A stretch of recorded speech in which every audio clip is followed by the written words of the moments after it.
In this video we have a look at the dynamic topology, or in short dyn-topo workflow. In a nutshell, dyn-topo is automatically adjusting the poly count of the mesh we are sculpting on depending on where we sculpt and on how high we set the resolution, which in general offers great flexibility while sculpting. Here we will learn about the most important settings while working through this tree stump exercise. We won't go over each and every option dyn-topo offers. However, an explanation of all the important settings you can find in the sculpting settings section at the end of the course. Also, we won't cover the pros and cons of dyn-topo here. This we will do in a separate video later on where we compare it with the other sculpting workflows. So here I am in the sculpting workspace, and now let's sculpt a tree stump. However, a sphere is probably not the right base mesh. I think a cylinder would fit better. So let's switch over to object mode. Let's press X, delete this, Shift A, and add a simple cylinder. And maybe let's increase the vertices down here a little bit. Something like this. Now let's switch back to sculpt mode. And up here in the viewport overlays, let's enable wireframe and set the wireframe value to 1 so we can see each and every edge here on the surface. So as you can see, we have some pretty long stretched faces here, and up here we have big angles also down here, which is not what we want and what's useful for sculpting. So let's quickly run the remeshing process here, which we also used for sculpting the owl. We will learn more about this remesher up here in the next video. First of all, let's hit Shift R and let's choose a resolution, maybe something like this. And then by pressing Ctrl R, you can run this remeshing process. Now we have a decently subdivided mesh, which we can sculpt on. Let's press Ctrl numpad 7 to view the object from below, and let's use this snake hook brush here, which allows us to pull out geometry. Let's press F to make the brush a bit bigger, and let's try to pull out some geometry. At the beginning it's going fine, however, the longer I pull it out, the uglier it looks, because we are just working with the existing geometry. We are pulling out what we have, and of course at some point this will be stretched. Let's undo this. Wouldn't it be great if we can generate new geometry on the fly when we pull something out, for example? Well, glad you asked, since we have dynamic topology up here, or we can also find it down here. Let's enable this, and don't worry, sometimes it will show up a warning message that you will lose UV and vertex color data and so on, but since we are just sculpting the shape right now, simply hit OK then, and don't worry about that. First of all, you notice that the whole mesh gets triangulated. Don't worry about this is just how it works. And now with the default settings over here, let's use the draw brush. When I now sculpt on the surface, you can see dynamic topology will dynamically subdivide the mesh. And if I zoom in a bit closer here, you can see it will subdivide it even more and even more and even more, and so on and so forth. And now we can zoom out here and you can see it just generated details down here where we needed the details. Down here, when you right click on the status bar, you can enable the scene statistics, which I just did. And you can see every time I sculpt on the surface, the vertex count here, and also of course the trees count, will increase. You can see it. It will change down there. So it generates new geometry on the fly, which is pretty cool. Let's undo this, because we don't want to sculpt a face, we want to sculpt a tree stump.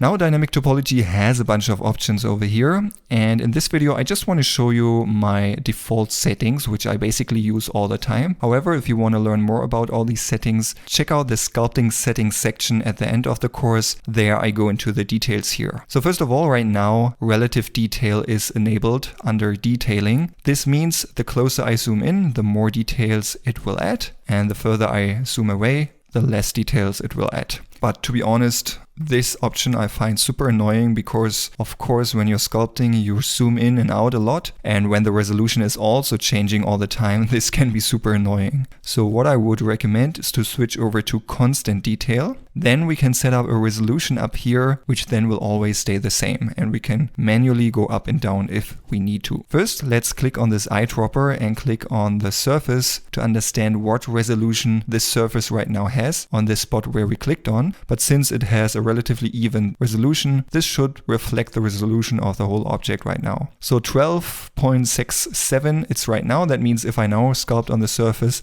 not much details will be added because the resolution stays the same. When you undo something and something like this happens, simply switch over to object mode and then go back to sculpt mode, and then this is fixed. So I want to add a little bit more resolution. So let's set this up to, let's try 20. Yeah, this looks good. Now let's press Ctrl numpad 7 to go to the bottom view, as you can see up here. And now let's again use the snake hook brush and see what's happening. You can see now we can pull out the geometry and it will generate new geometry where we need it. One note here, not all brushes are supported in dynamic topology. That means although they are working, some of the brushes will not generate new geometry. Let's add some more of these tentacles. Of course, I mean roots here and there to make it look a bit more interesting. Now let's have a look over here. Well, that looks much better. Then let's also pull out one branch here on the side somewhere. Let's do something like that. Let's rotate the view a little bit and let's also pull out something over here. Yeah, maybe let's go in with the inflate brush and make this a bit thicker here.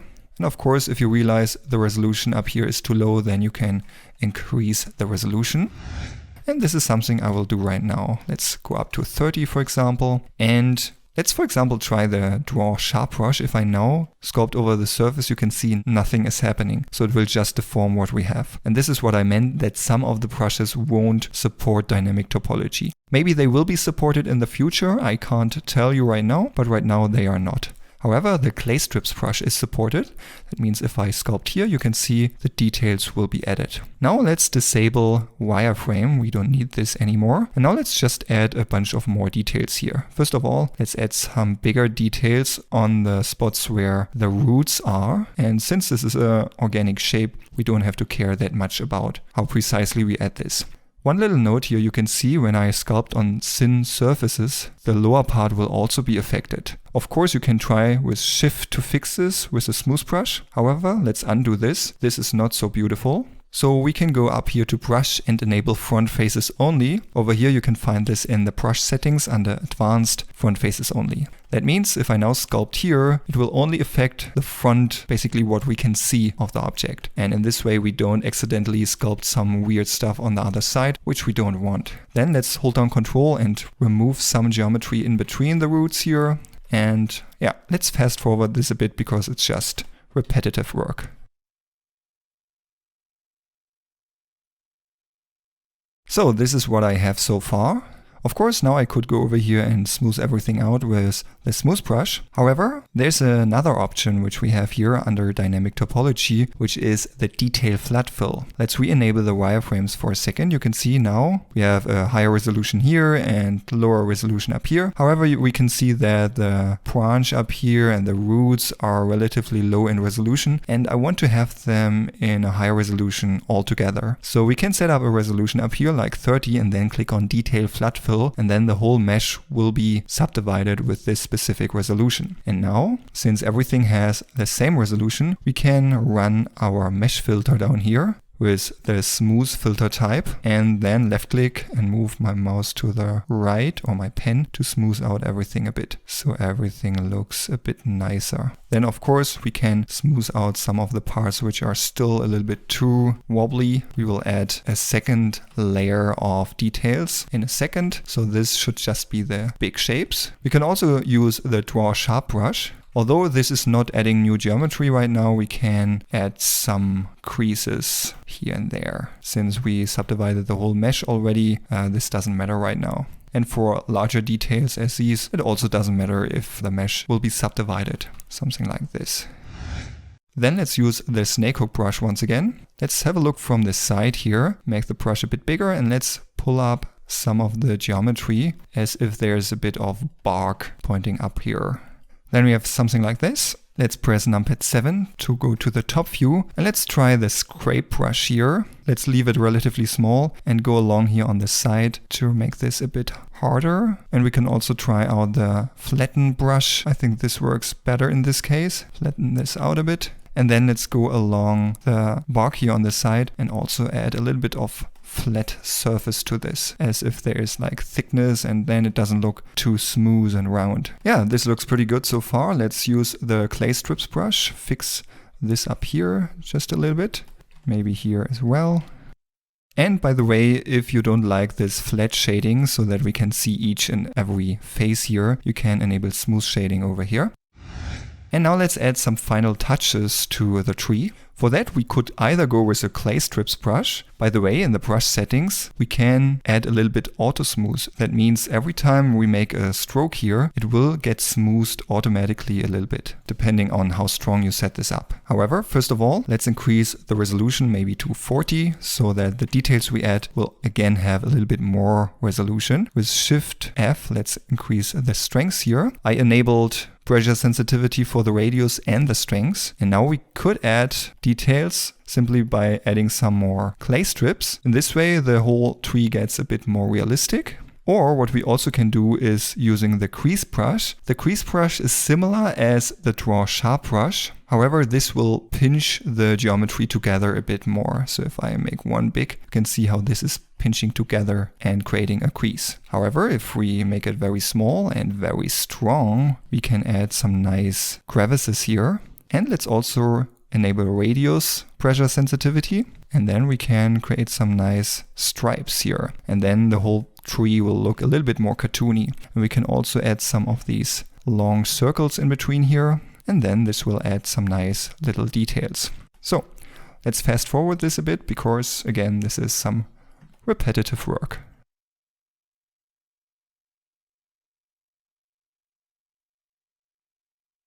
So let's also add some creases to this branch over here. And with numpad 7, let's go to the top view and let's also add some circles over here. Let's add some lines here as well.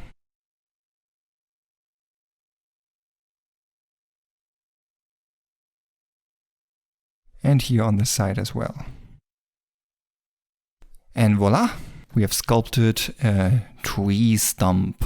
And we use dynamic topology to add mainly resolution where we need it. Of course, since I added the detail flat fill, we have maybe some resolution in some areas which we don't need. However, then the whole surface looks also a bit smoother. Yeah, and now you know how to use dynamic topology to add details where you need it on your sculpting. However, dynamic topology has some downsides compared to other sculpting workflows, and we will discuss the pros and the cons in one of the next videos.